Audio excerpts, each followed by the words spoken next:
Welcome to Second Take, the show that focuses on the issues behind the news. A deal signed in Botswana this month strips London of the aggregating, valuing and selling of diamonds and places these roles firmly on the African soil where the stones are mined. Mining Weekly editor Martin Creamer attended the announcement.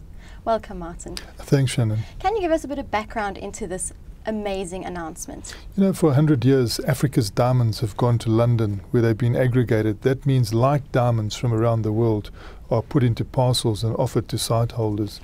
And, you know, all the trading takes place in London, and it's around the level of $6 billion at the moment a year.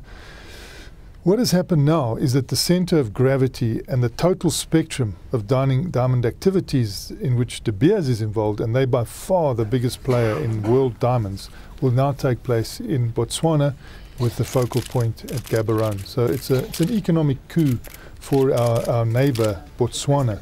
And they've been creeping along this route for some time now, and now they've just grasped the nettle, and by 2013, you know, diamonds will be mined in Botswana. Diamonds will be processed in Botswana. The initial, you know, sorting and valuing will take place in Botswana. But then, over and above that, everyone else's diamonds in the diamond firmament, as it were, that De Beers is involved with, they're involved in 20 countries. So in other words, diamonds from South Africa that aren't beneficiated here, diamonds from Canada that aren't beneficiated there, diamonds from Namibia will all come to Botswana. And they will be aggregated, valued and traded. So you've got people who buy these diamonds. They might be in Antwerp, or they might be in Israel, they might be in New York or India. They will have to travel to Gaborone now, which gives you a tourism fillip, you know. And they will have to buy the diamonds there, which gives you a banking fillip.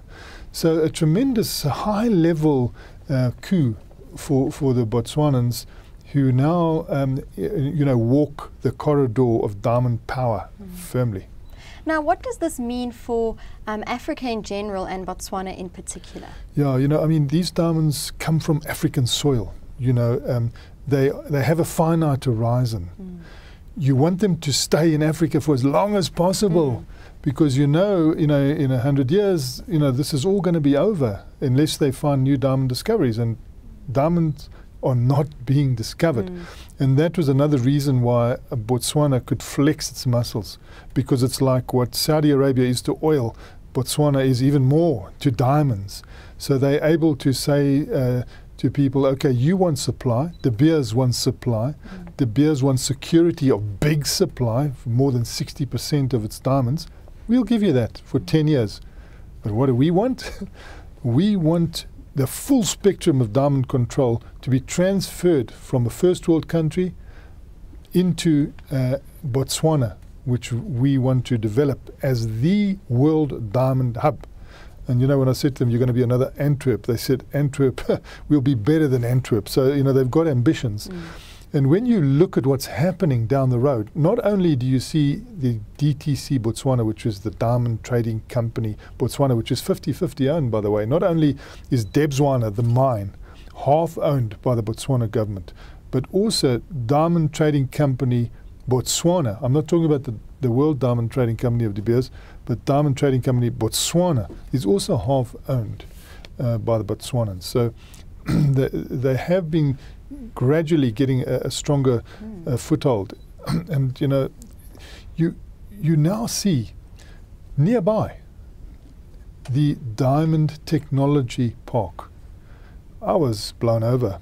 You know, I went in there and saw this company, Safdeco Diamond Corporation, which is South Africa linked, was taken round there. I saw the highest of high tech in their cutting and polishing of the diamonds. A lot of sophisticated work being done by a lot of people, you know, behind glass and in very good surroundings, working surroundings, excellent light, because, you know, they need the light for diamonds. You know, that clarity that they work out is so important. So the diamond beneficiaries work in fantastic surroundings because there's always a lot of light. And if the light is not there, you know, they tend to go home, or they they leave when the light starts getting dimmer, which is also a nice job to have. You know, come in early while the sun is coming through, and then you sort of wander away while the sun is not coming through this wonderful glass. So fantastic surroundings that they work in. I mean, even zebra out there, and they're expanding this park. And this is just a, you know, Safdeco Diamond Corporation. It's in diamonds around the world. It's in diamonds in South Africa, coming in as a property developer, setting this up at risk. Marvelous success. We've already got Steinmetz, which we also South African linked, doing the cutting and polishing there. But the one that bowled me over was Strenuge, a Bombay-listed company. And when I saw what they were doing, I mean, I didn't realize they were making jewelry there already. Diamond jewelry is being fabricated, you know, in that diamond technology park. Also in a very sophisticated way, you know, with lost wax casting, and using precious metals very effectively, and the precious minerals, the diamonds, to produce, you know, engagement rings right there. And this is, I think, only the start. This is the tip of the iceberg, and this is where Botswana could really, you know, gain a lot of momentum, that downstream activity, because we notice that with this deal, and it's a 10-year deal, so it's great for De Beers as well, because they've got, from the biggest diamond source in the world, this security of supply. But the government says, no, we also want to take 10% of those diamonds to start with, going to 15%. We will buy those as a sort of a verification, price verification effort, and we will sell those so that we know what's going on in the market directly, and then also feed into our downstream activities there and boost those. And you find that in all the agreements, the DTC, which is the Diamond Trading Company, is obliged to keep feeding the downstream. Now there's 16 cutters and polishers there. I'm sure against that background there are going to be more coming through. Now, De Beers will transfer all of its London-based rough diamond sales activity to Botswana. What does this mean for the employees from London, and what effect will this have on Botswana? Well, you know, I think that it's a great thing for Botswana, because the offer is on the table for these employees to come and settle in Gaborone, which is becoming a little big city.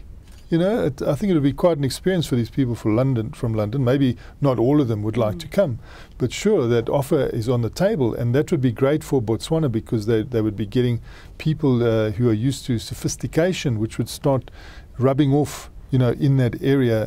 And so it's lock, stock and barrel. You know, by 2013, everything that happens in London, and these sorting activities are quite extended. I mean, they took us onto several floors where, you know, you see the sorting of the diamonds, the valuing of the diamonds, which have been taking place there up to now, as they take place in South Africa, because when we mine our diamonds here, you know, we sort them and we value them in Kimberley before it goes to the Diamond Trading Company. Then I presume they sold off to the Diamond Trading Company. So there are a lot of internal selling going on.